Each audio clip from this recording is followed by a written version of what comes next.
Hey guys, hi, welcome back to my channel. It's me, Steven. Welcome to Vlogmas Day 8. It is a gorgeous day in Las Vegas. It is just beautiful. I've really come to appreciate Las Vegas and its weather. While the summers are excruciatingly hot, spring and fall and the segue in between and winter are just beautiful. I mean, Vegas has some challenging weather, but every part of the country does.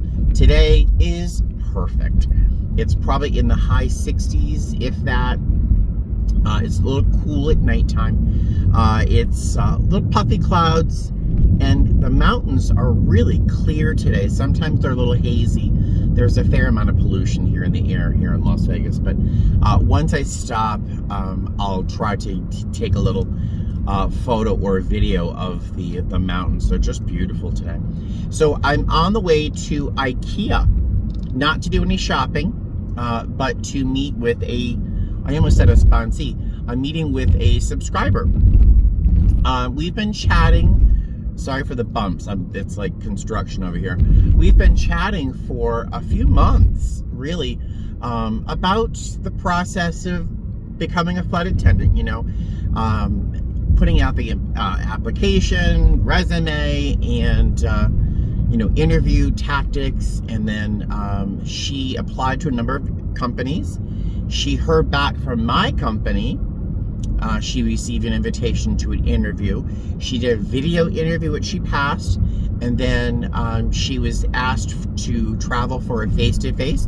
Now, my company doesn't pay for transportation to the interview, but our tickets are very cheap, so yeah. So she went to an interview, and guess what? She got a CJO. She got a conditional job offer. I'm sorry I'm not looking at you. I'm driving. But yeah, she got a job offer, or a conditional job offer. The job offer is contingent on you actually passing training. So she goes, I think, at the end of the month for training. We've been talking a little bit about what to expect and what I think are the most important parts of studying for my company's training. And the most important part, I think, is schematics. If you can't get schematics down before you get to training at our age, because she's older than I am, you're up a creek, I'll tell you. You can memorize city codes and terminology and things like that. That comes easy enough with some flashcards and stuff. But schematics, you really got to know schematics. Otherwise, you're going to be sent home. So she used some of my techniques on learning schematics.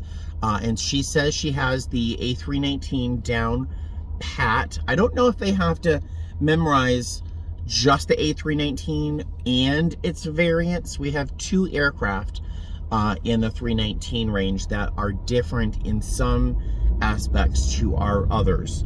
So I'm wondering if she has to memorize those. We didn't, but other companies did. Other classes did. So she says she has the 319 down pat. I'm going to test her on that today. And we're going to just talk about what to expect, what to bring. And I can't show her all of really much of my required items. Our FAM, which is our flight attendant manual, and our other paperwork and stuff, because much of that is security sensitive information. So I can't show her that stuff, but I can sort of introduce her to it and sort of how we use it, what's required, and we're just gonna chat and have a nice time. I can't tell you how excited I am. It is such a treat when I hear that some of you have gotten your wings and you've included me in your journey along the way of getting those wings. I can't tell you, it is the biggest treat to hear that someone got their wings. And all right, why do people do this? Wait. Why do people insist on walking through parking lots in the most dangerous locations? You know what I mean? All right, I love people, but I also hate people. I mean, as a pedestrian, when I did not have a car, I would walk through a parking lot as if my life depended on it, which it does. I didn't walk slowly sideways across the entire, whatever. Huh. All right, let me get out. I'm 6 minutes late for a meeting with her. I did message her and let her know that I was running late. But I definitely want to get a little glimpse of these mountains behind me. They're so pretty. And then I'm going to hop in there. I will see you at IKEA. All right, the view is a little better from up in the restaurant. The mountains are just beautiful, and we're ringed in them. Hey guys, hi. So I'm just leaving IKEA 3 hours later. We covered a lot of bases. I tried to keep us focused on schematics and terminology and things that she's going to need to know during training, and less focus on what's going to happen afterwards. Or she's fascinated and curious about a lot of aspects of becoming a flight attendant, and she knows that lots of things won't be taught in training, like what is a notification period, which one is which time, and so on. So we just had a lot to talk about, and she is very well prepared. She really does have the 319 down pat. She's got it cold. And I think she's pretty much on the way to the 320 as well. The 321, schematics for the 321 can be a little daunting. I looked at it and thought, there's no way in hell I'm going to be able to memorize all of this, and I did. But I'm very, very hopeful for her. I think she's going to have a great time in training. But we had lunch at IKEA. It was her first time eating at IKEA. I don't know how that's possible. Because I eat here all the time. I'll drive out here sometimes, and it's across the entire city just to have lunch here at IKEA. But we sat here, had the nice view of the mountains. It was just beautiful. We had to fight. She was trying really hard to pay for my lunch. Lunch cost me like $6, right? She's really trying really hard to pay for lunch. And we got to the register, and I told the guy behind the counter, I said, you know when people fight to pay the bill and there's an argument over whose card you use? I said, if you grab her card, I'm going to drop my tray of food on the floor. And I laughed and I said, I'm kidding, but really, please take my card. So I took care of lunch for her. She's going to have plenty of bills to pay during training and after training. But it was kind of fun. The guy's eyes were like, oh. But she brought me a little gift bag full of goodies, and as a little thank you for spending time with her. And one of the things she said, there are things that you could use in the air, and I was like, well, you should have these for yourself then, because you're gonna be a flight attendant. But maybe she bought multiples, I don't know. But first were these stack of reusable sort of silicone bags, which are super handy. I use little Ziplocs all the time. That's very nice. These actually would be good for doing sous vide in the Instant Pot. And I saw the top of this one. I almost bought this for somebody else. It's a fork, spoon, and knife kind of thing. Sometimes I worry that TSA is going to take, for some reason, they love taking serrated knives, plastic or otherwise, but it was very thoughtful. Wipes. You can never have too many wipes. And, oh, a little bundt cake. Look at that, a little bundt cake. I will eat that. I won't tell you what I'm going to eat that on the way home, but I might. What's this? Oh, how sweet. It's King Leo peppermint candies. These are kind of famous peppermint candies. That's fantastic. There was a piece of chocolate in there, Russell Stover's chocolate, that I ate inside. But isn't that sweet? That was her thank you for spending time with her, talking about training. I thought it was a gift just to spend time with her today. She's a very lovely woman. I did buy one thing at IKEA. Candles. That's the cheapest I've ever gotten out of IKEA. I think they were like $6. I've got candlestick holders on my mantle with little tea lights in the top, but when they're lit, you just barely see flickering. So I figured I'll get some candles. I don't burn candles in the house, scented candles at all, because the cat's respiratory system can't handle soot and fragrance oil and things, so I don't like to burn them. But once in a while, I want to burn a candle, so I'm going to burn these on the mantle so the cats can't get at them. And I have an air purifier running in the living room for the soot and stuff, because I don't want their lungs to get kind of, you know, compromised. Blah, blah, blah. So that's my day so far. I don't know what else I'm doing, so, but it is early, but there's not a lot of stuff on this video yet. So I'll try and find something interesting to tell you, or something that's worth your time. Key. Yeah, so I'll tell you about that, whatever it is, next. Hey there, hi. So I was just driving and I turned the steering wheel vigorously and I was like, oh, ow, my arm. I got my booster shot yesterday, if you saw yesterday's video, and it reminded me, I didn't do a video about being vaccinated when a lot of other people did. I just totally forgot to, but I got my first shot in April, I got my second in May. The first one, I got this shot, my arm was, it felt like it had been used as a meat tenderizer, and I was deeply fatigued. I think I slept for 18 hours afterwards. The second shot, my arm didn't hurt as much, but I was also really, really tired. I slept all day afterwards. This time for the booster, and I don't know if it's a full shot or if it's a half dose or what, but my arm hurts about as much as it did the first time. But I was not as fatigued. I slept a solid 9 hours, which is a lot for me. But I slept for like 9 hours, which is fine.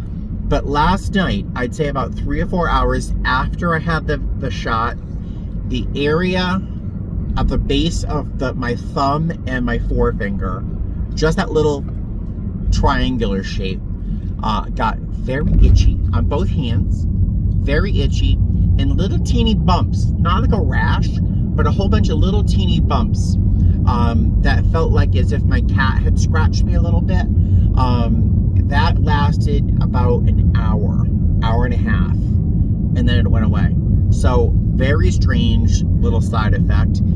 I've heard other people go through much worse. But the type of vaccine this is an RNA type of virus. It doesn't actually introduce a full, you know, live bacteria or virus. Oops, sorry. Oh, it just turned green. The light, whatever, people, they're honking their horns at me. Whatever.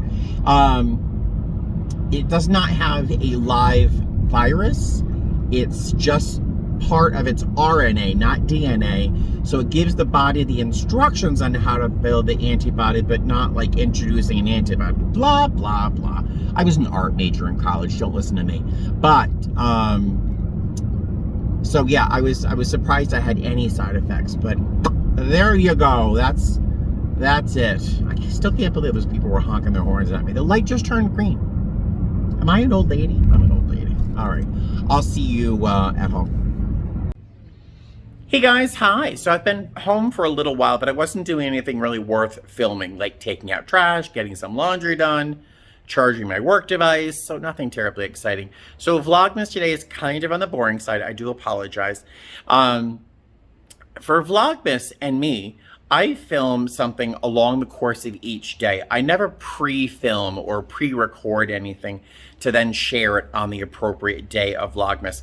I just pick up my camera when the day starts or I'm about to do something, and then I edit it quickly and then toss it right up on the internet. Nothing terribly sophisticated, which is probably why I've been hovering around my subscriber count for a long time. So, oh well. But my goal is not to be the next YouTube star, obviously. So I think there's really nothing to do or share, but a number of you have asked me for a tour of the house. I'm not going to give you a complete tour because my kitchen is destroyed. It's a mess. My dining room table, which is just a square white table from IKEA, is covered with an assortment of things. It's my drop-off spot when I walk in the house. And my bedroom is just a bed cat furniture, and dirty laundry. So there's no reason to tour the bedroom. So instead, I think I'll just show you the living room, which is where I spend a lot of my time, and especially since it's all decorated for Christmas. So I lit the candles and the tree is on, and I figured I'd give you a little tour of the living room at least.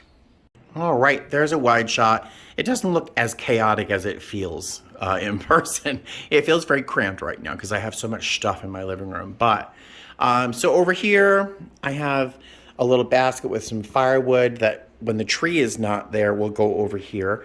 I have not tried building a fire yet. I'm afraid of what Buddy would do if I lit a fire, but I will one day. My current assortment of plants, all of the little palm trees I've had over the past year have had spider mites, so I got some new ones. So I got some spider plants, which with all the babies I have, I'm going to be overwhelmed with spider plants. I don't even know what this kind of tree is called, but I got this like 3 months ago in that tall planter. This bookcase I got at an antique store that I just love. It's like rattan. There's just a whole bunch of assorted stuff on there. It's not organized. At some point, I will focus on that. But the mantle, which I think you've seen the wreath in the past, but I have these candlestick holders I got at IKEA. Love them. Just put these tapers in just a few minutes ago. I think I'll be happier with them when they've burned down a little bit. Right now, that tall one's a little close to the ceiling. I don't want it to leave a soot mark, but I can always paint over it. You saw the wreath recently. Here's a little assortment of pine cones. These are all pine cones from the tree out in front of my house. There's Claire, of course, in her urn. I have her ashes in there. I also have a little pad of her hair hairbrush that I brush her with. I had a big, thick clump of her hair, so I put that in there as well. And of course, there's one of my favorite pictures of Claire. I'm trying to find it without some shadows, without reflections. There's this little snow globe thing I got at Hobby Lobby. My friend sent me this. Kim sent me this little not nativity. What do you call it when you have to advent tree? So there's little ornaments here, and there's the ornaments there. And here are all 3 of the stockings set by the fireplace. You see Buddy's, Eleanor's, and this is Claire's stocking, which I think turned out well. The fireplace, they look like they're flickering more than they really are, but I've got these little LED battery Christmas lights in there, kind of shimmering on and off, kind of giving the impression of embers. I don't want to put a fire in there until I know Buddy's going to be comfortable. The tree, as you saw this tree before. There is my Christmas tree. Underneath, I only have one thing. It's these cardboard scratch things that the cats really like. I bought a bunch of those, and that's under the tree. There's Buddy. Hey, Buddy. Hi. Yes, oh, look how cute you are. You look so innocent and sweet, which is so the opposite sometimes. But there's Buddy, a dying catnip little shrub. This little bookcase thing I have on little pin legs here. I put these cabinets up here, these doors on this IKEA piece, mostly because I need storage. But I haven't put anything in there because the cats jump up on this in here, and then they crawl up onto the window sill from there. So it's a frequent avenue for them, so I just leave it empty. That cat tree or cat house or cat condo, whatever it is, usually goes over where the tree is. You saw you've seen those before, my brother's paper airplanes up there. These 2 chairs, my little table. I got these chairs at Habitat for Humanity in Las Vegas. They're amazing. What else? Oh, this is a little bookcase thing. It's a duplicate of the one by the window.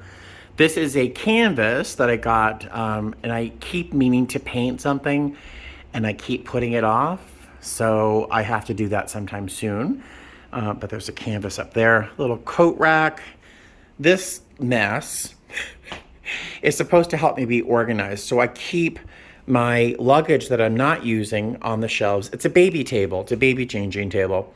I put a picture ledge or a photo ledge on the side so I can put my fragrances that I occasionally wear on the side here. I don't like to put fragrance on in the house unless it's just before I walk out the door because I don't want my cats breathing it. So I keep all my fragrances down here. In this top space, I usually have my rollerboard where I can keep it open and pack and unpack as I go. Yes, buddy. Oh, buddy wants some treats. And this is a little Christmas tube that Lee sent me. I have another one here wrapped up in paper. And that's it. That's the house tour that you're going to see. Because the rest of my house is a mess. So there you go. Oh, buddy is, do you hear him? He wants his treats. So I'm going to let you guys go, give the cats their treats, make myself something to eat, and do a little mini meal prep for my trip tomorrow. So I will see you tomorrow. Have a great night and fly safe. Bye. Are you happy now getting your treats? He's a messy eater. Little bits of treat go flying while he eats. Eleanor is a much neater eater. There you go, baby.